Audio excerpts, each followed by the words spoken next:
Halo. Halo. Hai. Hai. Halo. Hai. Perkenalkan, nama saya adalah Wulandari.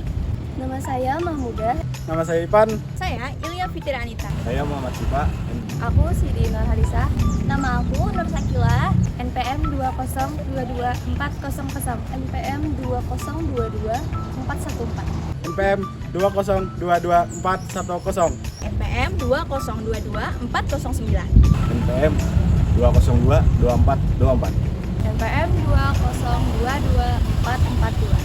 NPM 2022431. Assalamualaikum warahmatullahi wabarakatuh. Kami mahasiswa dari Sekolah Tinggi Ilmu Administrasi Amuntai, Prodi Administrasi Publik, kelompok 35 reguler.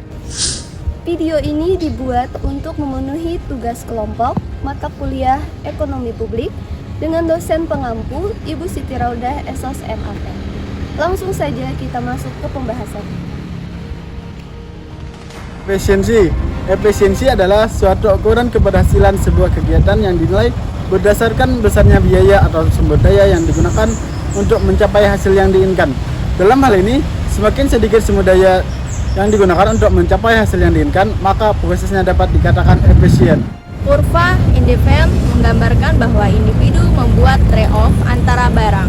Sementara kurva kepuasan sosial menunjukkan trade-off antara tingkat kepuasan individu dan kemasyarakatan. Fungsi kesejahteraan sosial membantu merangking alokasi sumber daya untuk mencapai kesejahteraan masyarakat tertinggi. Prinsip Pareto menyatakan bahwa alokasi optimal adalah yang meningkatkan kepuasan beberapa individu tanpa menurunkan kepuasan orang lain, sehingga meningkatkan kesejahteraan sosial secara keseluruhan. Distribusi adalah kegiatan menyalurkan suatu produk, baik itu barang atau jasa, dari produsen atau konsumen sehingga produksi tersebar luas.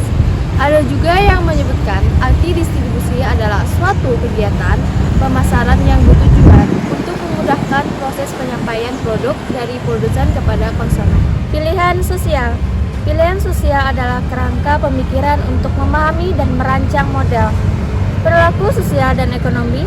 Asumsi dasar pemilihan sosial adalah seluruh perilaku sosial disebabkan oleh perilaku individu yang masing-masing membuat keputusannya sendiri. Menganalisis pilihan sosial dan pilihan sosial dalam praktek. Dalam praktek, jika proyek tidak Pareto improvement, pendekatan umum yang dipakai yaitu menggunakan imbas efisiensi dan pemerataan. Jika sebuah proyek mempunyai laba higienis yang positif dan mengurangi ketidakmerataan, maka proyek dijalankan dan sebaliknya. Dan jika efisiensi memperhatikan laba tetapi kemerataan banyak yang hilang, maka terdapat trade-off secara umum yang akan diterapkan kebijakan sistem pajak untuk retribusi pendapatan.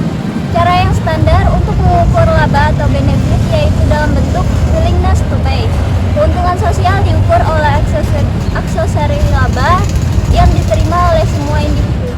Untuk menganalisis pilihan sosial yaitu yang pertama, pilih objek analisis, tentukan masalah sosial yang relevan dengan isi organisasi. Yang kedua, pengumpulan data, kumpulkan informasi dari berbagai sumber untuk mendukung analisis. Kemudian yang ketiga, identifikasi masalah, lakukan pemetaan variabel yang saling mempengaruhi dalam konteks sosial. Keempat, analisis aktor dan kepentingan, identifikasi aktor terkait kepentingan mereka dalam masalah yang dianalisis. Kemudian yang terakhir, menyimpulkan, tarik kesimpulan tentang akar masalah, pihak yang terlibat, dan implikasi sosial. Kesimpulannya, efisiensi dan kemerataan keduanya merupakan aspek yang penting dalam ekonomi yang seringkali berkontradiksi. Efisiensi fokus pada memaksimalkan output, sedangkan kemerataan mengutamakan distribusi yang adil. Keputusan proyek harus mempertimbangkan dampak pada keduanya. Dengan kebijakan redistribusi, diterapkan saat efisiensi mengorbankan kemerataan. Pengambilan keputusan yang baik memerlukan analisis trade-off antara kedua aspek untuk mencapai kesejahteraan